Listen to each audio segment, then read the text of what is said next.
Bonjour Robert, nous citoyens souhaiteraient un renouvellement de la vie politique. J'aimerais donc savoir si nous citoyens seraient pour ou contre la sixième République. Merci. Voilà donc la question de la sixième République. Donc, quitte à commencer d'abord par une boutade, je ne suis pas un grand adepte des numéros, savoir si c'est la cinquième, la sixième ou la 22e. Je pense qu'il faut prendre les yeux sur le fond. Alors, on est au niveau de nos citoyens convaincus qu'il faut une refonte très profonde de nos institutions.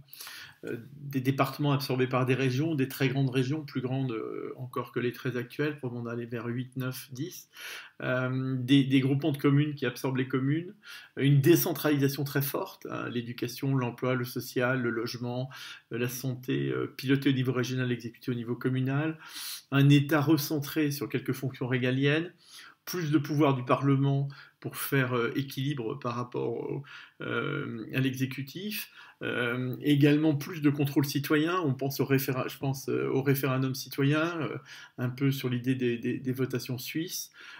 Faut-il ou non maintenir un Premier ministre par rapport au président? Ça, c'est des questions. Faut-il fusionner le Sénat avec le Conseil économique et social? Je dirais probablement, mais c'est à regarder plus précisément et à en faire une assemblée des régions, comme le suggère par exemple le député maire de Neuilly, Jean-Christophe Fromentin. Donc, un Big Bang institutionnel. Par contre, on n'envisage pas, en aucun cas, de remettre en cause l'élection du président au suffrage universel, mais ça serait un président qui aurait un pouvoir resserré, je dirais. Alors, est-ce que du coup, c'est encore la Cinquième République?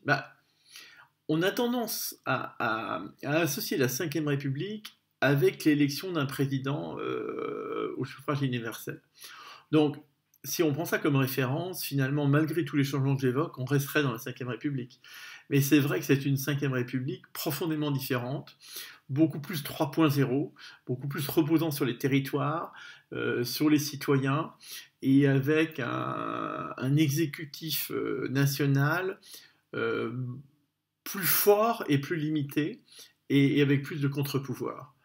Et je pense que c'est ça qui est important, plus que le numéro de la République. Mais si on veut l'appeler sixième, en tout cas moi à titre personnel, je n'en vois pas d'inconvénient.